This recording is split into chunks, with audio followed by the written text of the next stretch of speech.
In a corner of Dagupan City, an empty piece of land once held nothing but an old piggery. Today, it stands as home for excellence, courage, and benevolence. This is a story of a school built not by chance, but by vision.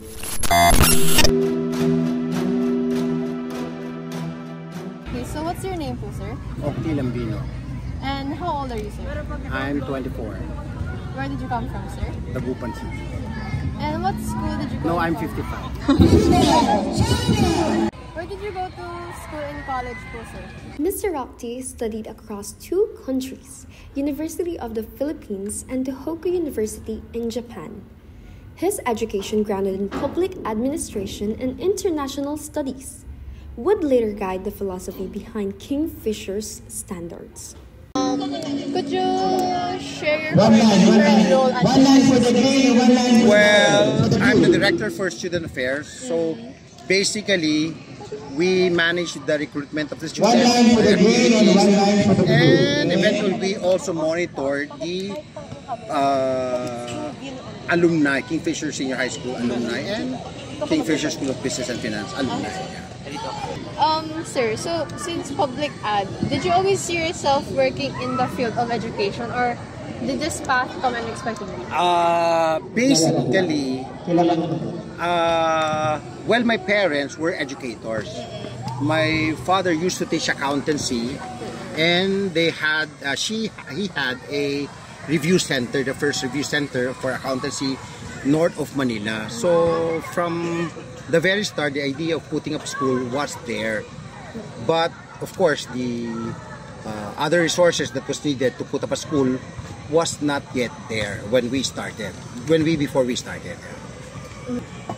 In the year 2000, I was already here in the Philippines, so we were contemplating on what to do on our land besides our house. Yes, sir. So it used to be our main business, which was a piggery farm. Yes. No? So we were thinking of any ideas what to do on that place because it's a little bit wide. No? So we came up with the idea of putting up a school that will cater to basic education first. Not college, basic education. Opo. So when my brother, who's now teaching at Kyoto University, who also went to Japan for studies, decided to join the group, sabi niya, that would be too long. We should concentrate more on the tertiary education. So that was the end. So that was the reason why we shifted from basic education to college. So from the very start, we would like to focus on one thing because it's really hard. It was really hard to focus on so many things and thinking of having a very high standard. So we decided first to focus on business education. Yeah. What inspired everyone sa mga sinusi pa, including you, to build Kingfisher, and what vision did you have for the school? When we were already thinking of putting up a school, so we made some studies, we looked at some data, and it so happened that the book is still there, published by CHED.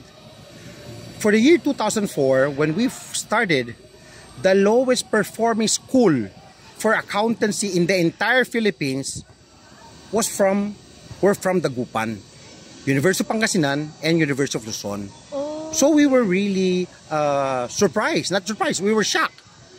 To say the least, we were shocked to say the least, and considering that Pangasinenses deserve something better than these 2 schools. So at the onset, we decided the standard of Kingfisher School should be at par with that of Manila, with that of UP, of course. No? So, yun, that was the main reason why we decided to put up a school. While building the school, what were some of the challenges your family faced, and how did the family support? First, the main challenge then was getting permit from CHED. Yes. It was so hard. It took us 2 years to have that permit. Actually, we were about to open by 2003. So from 2002, and it took us 2 years to have that temporary permit to open education. So, how would you describe Kingfisher's growth in its early years? Well, that was very challenging. We had 24 students on our first year. 16 in the morning session because we thought that there will be a demand from this area because we are just besides CSI. So we were thinking that we thought that maybe the workers at Kingfish at CSI would enroll in the evening program. Unfortunately, we were mistaken. Only a few enrolled in the evening program. So in our first year, only 24 students, and most of them really were full scholars. They were not paying anything. And on our second year, we offered, I'm not sure if you're familiar with this, the Principal Scholarship Program. No maintaining grade, no examination, just a recommendation of the school for 4 years. And we had, on our first batch, 40. Only for our second batch. Imagine you are offering a program, 100% tuition fee for 4 years without maintaining grade. All they have to pay is the miscellaneous 2,400 pesos only for 1 semester. And yet, nobody wanted it. Oh. Alam mo yun, parang challenge pa na, bakit mag-aaral dyan? Diba? Parang, tapos may mga nagka-question na, if everyone is a scholar, how would you finance the teachers? Ganon. So, syempre, may other resources that will support it. Syempre, hindi naman yun ang target natin na tuloy-tuloy, no tuition fee. No? So, yun. I'd like to share one instance. This is on our first batch. When it was really decided on what standard we will pursue. Kasi syempre yung una medyo kwan pa yan. Salita lang na dapat UP standard. But on our first time to offer accountancy, that's the second semester, on our first year, one of the students asked our dean, Sir Bobot, no, who used to teach accounting 1. Actually, dati lahat, finance man, accounting 1, siya na lahat. Siyempre, konti lang estudyante, no.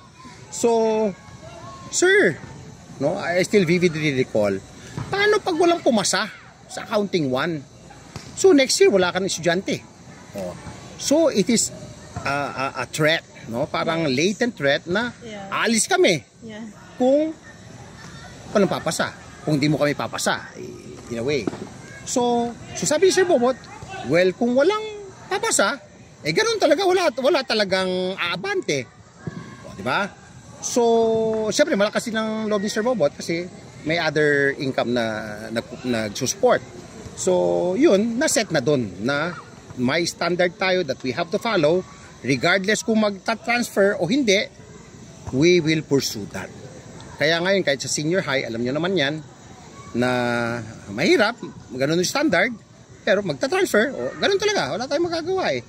We are pursuing yung what we have said. Mahirap naman yun na we are always thinking that these students or their parents will transfer out because of the standard we have set. No? So yun, malinaw na malinaw sa Kingfisher yun, sa mga teachers din, at sa lahat. Sa tingin ko sa estudyante rin, malinaw yun. Yes, sir. Oo, yun. So those standards are the 3? That was set during the first few months of Kingfisher. So, Na-set, na talagang ito ang style. Kasi dati, words lang eh. Dapat mataas yung standard, dapat ganito yung standard, UP standard. Pero yun, klarong-klaro, it was set. Oh, okay. So, that was already the system long ago, the excellence, courage. Yes. Okay, sir. And the idea of our, siyempre alam nyo na to sa shots, no? Excellence is not really being number 1. Yes. But yung maximizing one's full potential. Yes. Kasi ang idea, kung number 1 lang, di isa lang excellent sa buong Kingfisher o sa buong mundo for that matter. Kasi isa lang eh. Kawawa naman yung iba. Saka hindi mo naman masisisi na siyempre ibang background nung isa, di ba? May ibang potential. So dun lumabas yun. So, knowing that there's this standard to follow, is there any struggle in hiring teachers with the same expected standard? Yes, well? there's a dilemma in hiring. Some teachers are also afraid to teach at Kingfisher kasi there's this expectation no, na narinig nila, ganito, kanya, etc., etc. And in the same time, the reverse is true, na they're also excited to teach at Kingfisher. Kasi challenge daw. They want to meet good students, meaning mahilig mag-aral, medyo magaling, gano'n, para gano'n.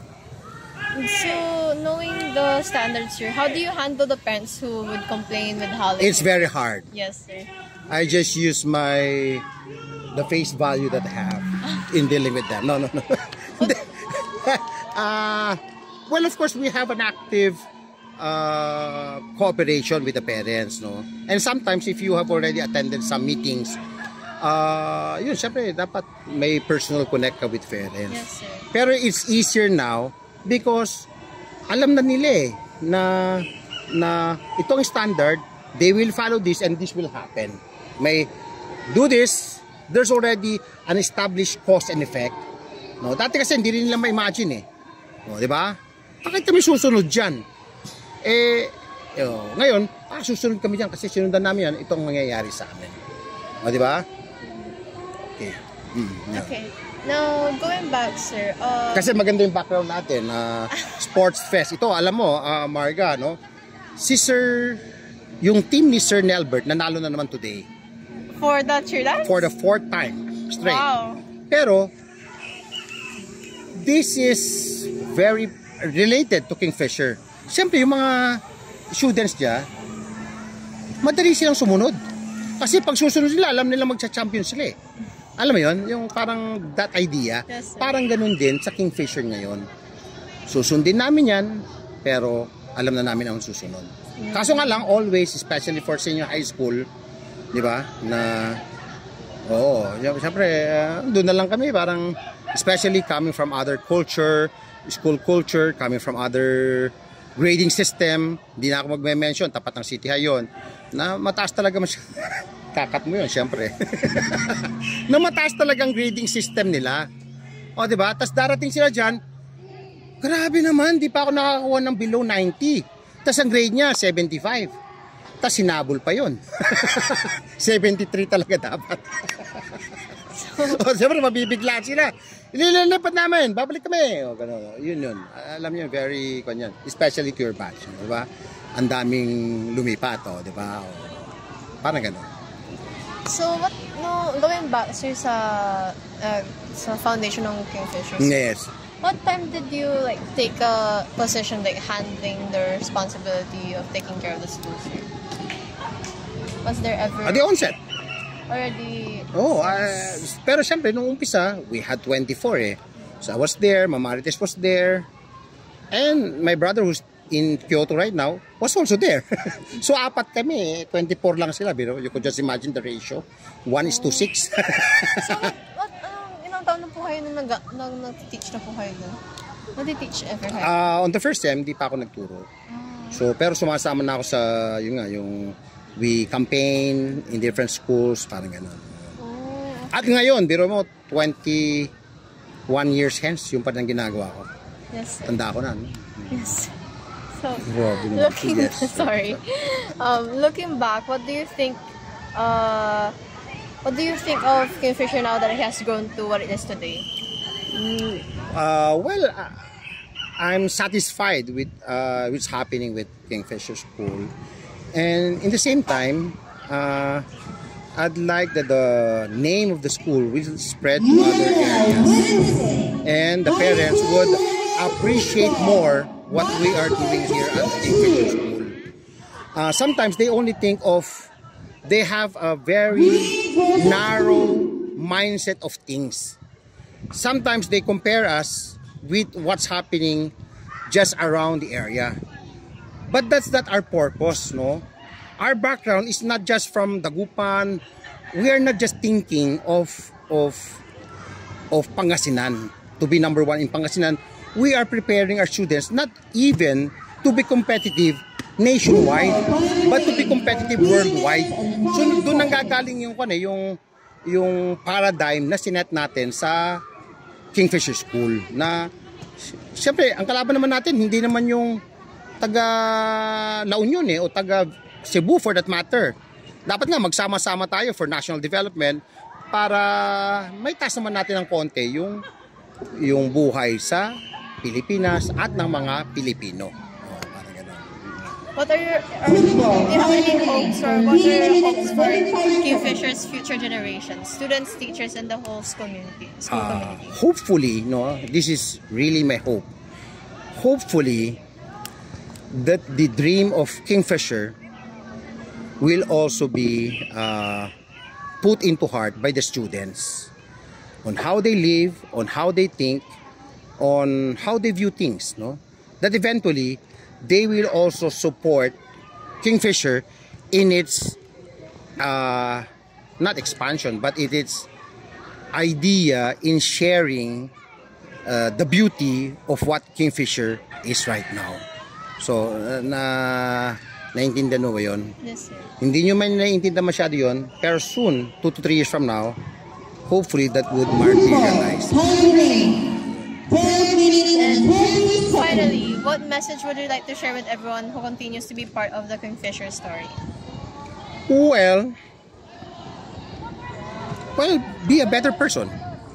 And to all the others, if you're good and you want to be better and be part of the best, be Kingfisher. Ba't ka na to? Oh yes, you have other follow-up question? Ano po, genuine question. Yes, Okay. of course. Genuine question naman yung tinanong niya. Yes po. Who came up with the power of focus? I would hate to admit it, but ako yun. What's your inspirations behind it, sir? So wala pa yun dati. So sabi ko, siyempre labanan to, what is the Kingfisher's competitive advantage that others wouldn't have? So we were positioning ourselves against the giants. So pag sa Pangasinan yan, ang nagpupunta rito, those schools in Baguio, SLU, UB, UC, UPANG, ganyan, UL. So ano kayang pwede natin gawin? Na hindi nila kayang gawin, na hindi nila gagawin. We will just focus on business education. So yun. So, di ba, ewan ko sa pag-college yan, hindi kami magaling sa medicine. We are not even good in engineering, nor in criminology, nor in computer science. Because as a matter of fact, yung sinasabi namin, hindi nga namin ino-offer yan. Pero kung pag-uusapan natin business education, dyan masasabi na kami ang number 1. Diba? Bakit ganon? Kasi ganito yung mga iba-ibang ganito yung bakit namin nasabi number 1? Kasi with all the achievements, with all the datas na meron, parang ganon. So yun kaya doon lumabas. So syempre noon konti lang nagma-marketing, no? So normally 2 lang tao yan eh. Ako saka isa pa. So nagdadrive kami sa Pangasinan. Magsasalita ka sa school, kung minsan may mauna sa'yo na big school. Ano kaya ang ganito? Siyempre magyayabang sila, our school is ganito. O siyempre nag-iisip ka. So very pointed na hindi talaga nila gagawin yon. So you could just imagine, SLU bigla na lang medicine sila. Hindi nila gagawin yon. Di ba? Walang school na gagawa nun. Yun. Pero nagkaroon din ng twist among the students, among the teachers, kung ano yung ibig sabihin ng power focus. We really focus, so we are good. Yung alam mo, nagfo-focus tayo sa pag-aaral, parang gano'n. Pero yun ang originally natin na sinasabi na we focus on business education. Parang gano'n. Yun. So, do you guys have any questions though? Kung saan nagmula ang Kingfisher na yun? Oh, saan pa lang wala yung Kingfisher na yun? Okay, ganito. So, there were 2 names that we were, siyempre among 100 plus names, 2 lumabas. Medyo 2 pero may pangatlo pa, pero 2. West Pacific, so this was 2000, about year 2000. West Pacific School of Business and Finance at Kingfisher School of Business and Finance, no? So, sabi ng brother ko, so ang daming pangalan, di ba? So yun na lang. Maganda yung Kingfisher School. Kingfisher. Kasi for many, it does not mean anything. So, and if it does not mean anything, it is like a blank canvas sa marketing, sa branding. Na if you paint red, yung canvas na yun, red. Kung Kingfisher, sasabihin mo School of Business and Finance yan, School of Business and Finance. At the onset, ayaw natin ng pangalan ng school. Ito palagi ko sinasabi, which is better? University of Japan or University of the Philippines? Normally, ang sasabihin mo, University of Japan. But University of Japan doesn't exist. Hindi siya nag-exist kasi naisip lang yung pangalan eh. Japan, Dagupan. Eh paano pag naglagay tayo ng University of Lucao o Dagupan, eh lumubog yung Lucao. Di ba parang pangit, di ba? Nakuha mo. O, nakuha nyo yun. So, we decided for a name na walang meaning. So, tayo ang magsasabi ng meaning nun. Kingfisher, excellent yan. Kingfisher, ganito yan. Di ba? So, yun nabubuo, namomold, kung paano natin gustong i-mold yung pangalan. And this is, pwede ko na sabihin to, 21 years na eh. Actually, bakit nagkaroon ng Kingfisher? Eh, pwede namang ibang bird din, di ba? Kasi, dinagdagan na nga natin yan kasi this is a bird, very common in Pangasinan. Wala talaga yun. Hindi, meron talaga yun. Pero additional na yun. Na kung siya, maaga pa lang, medyo hardworking, naghahanap ng pagkatotoo yun. Pero, ginawa na lang natin ang ibig sabihin yun. But the truth of the matter is, my grandparents from Lingayen, ang nickname nila, Kingfisher. Oo, kung sila, tikkalak sila. Pangasinan word yan for Kingfisher. Ang ibig kasi, they were farmers, yung great-grandfather ko, yung grandfather ko, principal, pero yung mas nuno niya, yun na yung nickname nila. Kasi maagang-maaga pa lang, 4 o'clock, 3 o'clock in the morning, gumigising na, nag-aararo na sa bukid. Ang iingay nila. So parang Kingfisher lang. So yun talaga yun. Actually, noon pa, yung mga relatives namin doon, alam nila yun.